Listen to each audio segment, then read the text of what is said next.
নমস্কার বন্ধুরা, পদ্মদির রান্নাঘরে আপনাদের সবাইকে স্বাগত। আজ আমি হাজির হয়েছি দারুণ স্বাদের বাটা মাছের ঝালের রেসিপি নিয়ে। আমার মতো করে এইভাবে একবার বানিয়ে দেখুন, খেতে অসাধারণ হয়। গরম ভাতে জাস্ট জমে যাবে। আশা করছি আপনাদের ভীষণ ভালো লাগবে। আমার চ্যানেলে এখনও না সাবস্ক্রাইব করা থাকলে চ্যানেলটি সাবস্ক্রাইব করার অনুরোধ রইল। এখানে আমি 4টে বাটা মাছ নিয়েছি, ওজন হিসাবে 700 গ্রাম। আমি বড় সাইজের বাটা মাছ নিয়েছি। ভালো করে ধুয়ে পরিষ্কার করে নেওয়ার পর এর মধ্যে দিয়ে দিচ্ছি পরিমাণ মতো লবণ আর হলুদ। খুব ভালো করে মাছের গায়ে লবণ আর হলুদ মাখিয়ে নেব।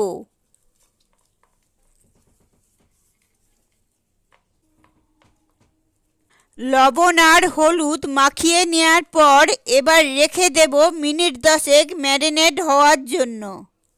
10 মিনিট পর একটি কড়াই আমি গরম করে তার মধ্যে দিয়ে দিচ্ছি হাফ কাপ সর্ষের তেল। রান্নাটি কিন্তু সর্ষের তেলেই ভালো হবে। তেল একদম ধোঁয়া ওঠা গরম হলে এবার আমি লবণ হলুদ মাখানো মাছ ছেড়ে দিচ্ছি।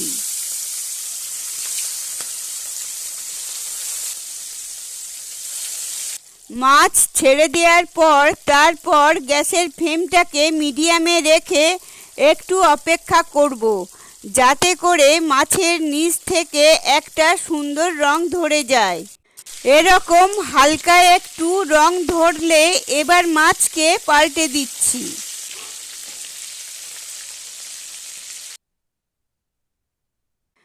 মাছকে কিন্তু খুব বেশি হালকা করে নয়, আবার খুব বেশি কড়া করেও ভাজা যাবে না। দেখুন, দুদিকে ঠিক এই রকম রং ধরলে মাছ ভেজে আমি নামিয়ে নিচ্ছি। মাছকে খুব বেশি হালকা করে না ভেজে ঠিক হালকা রং ধরিয়ে ভাজলে এই মাছের ঝাল খেতে কিন্তু বেশ টেস্টি হয়। এবার বাকি তেলের মধ্যে দিয়ে দিচ্ছি খুব সামান্য পরিমাণে কালো জিরে আর দিচ্ছি 4টে চেরা কাঁচা লঙ্কা। লো ফ্লেমে কালো জিরে আর কাঁচা লঙ্কা দেওয়ার পর কয়েক সেকেন্ড নাড়াচাড়া করব। কাঁচা লঙ্কা আর কালো জিরে ফোড়ন দিলে একটা সুন্দর ফ্লেভার তৈরি হয়। কয়েক সেকেন্ড এইভাবে নাড়াচাড়া করে নিয়ে এখানে দিয়ে দিচ্ছি একটা বড় সাইজের পেঁয়াজ কুচি। পেঁয়াজটাকে একটু সময় নিয়ে ভালো করে ভাজা ভাজা করে নেব, যাতে পেঁয়াজের সুন্দর লালচে রং ধরে যায়।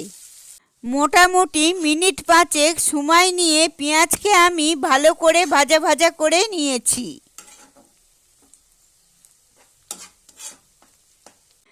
এই পর্যায়ে দেখুন পেঁয়াজের সুন্দর লালচে রং ধরে গেছে।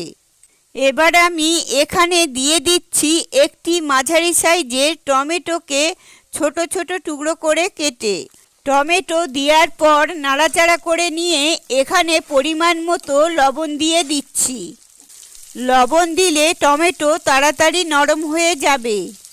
লবণ দিয়ে এইভাবে একটু নাড়াচাড়া করে নিয়ে এখানে গুঁড়ো মশলা দিয়ে দেব। দিয়ে দিচ্ছি হাফ চামচ হলুদের গুঁড়ো আর 1 চামচ দিয়ে দিচ্ছি লাল লঙ্কার গুঁড়ো। ভালো করে একটু মিশিয়ে নিচ্ছি। তারপর দেখুন টমেটো নরম হতে শুরু করলে খুন্তি দিয়ে চেপে চেপে টমেটোকে বেশ মোলায়েম করে নিচ্ছি। এইভাবে মশলাকে ভালো করে কষিয়ে নেব, একদম সুন্দর তেল রিলিজ হওয়া পর্যন্ত। মশলা সুন্দর মোলায়েম হয়ে গেছে, মশলা থেকে সুন্দর তেল রিলিজ হচ্ছে। এই পর্যায়ে দিয়ে দিলাম 1 গ্লাসের মতো গরম জল। এরপরে কিন্তু আমি বাকি মশলা যোগ করব, তবে তার আগে ঝোল একটু ফুটতে দেব। মোটামুটি 3 থেকে 4 মিনিট এইভাবে ভালো করে ঝোলকে ফুটিয়ে নিতে হবে। তারপর এখানে দিয়ে দিচ্ছি সর্ষে পোস্ত বাটা। এখানে আমি 2 টেবিল চামচ সর্ষে আর 1 টেবিল চামচ পোস্ত মিহি করে বেটে রেখেছিলাম, সেই সর্ষে পোস্ত বাটা এখানে দিয়ে দিচ্ছি। তবে আপনারা চাইলে পোস্ত না দিতে চাইলে শুধু সর্ষে বাটা দিয়েও কিন্তু রান্নাটি করা যেতে পারে, তাতে করেও কিন্তু স্বাদ খুব ভালো হয়। এবার দেখুন গ্রেভি সুন্দর ফুটতে শুরু করেছে। এবার এখানে দিয়ে দিচ্ছি ভেজে রাখা মাছ। একটা মাছ দিয়ে এইভাবে উল্টে পাল্টে নিচ্ছি, যাতে করে মাছ গ্রেভির সঙ্গে ভালো করে মিশে যায়।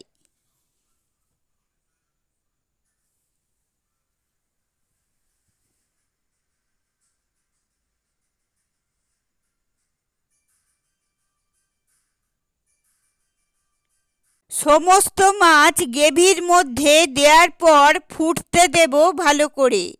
ফ্লেমটাকে মিডিয়ামে রেখে ফুটতে দিচ্ছি, আর একই সঙ্গে দিয়ে দিচ্ছি ধনেপাতা কুচি। এবার ঢাকা দিয়ে মিডিয়াম টু লো ফ্লেমে মিনিট 5 রান্না করে নেব। 5 মিনিট পর ঢাকনা খুলে এখানে আমি দিয়ে দিচ্ছি 2 চামচ কাঁচা সর্ষের তেল। এতে করে দুর্দান্ত সুন্দর একটা ফ্লেভার তৈরি হয়।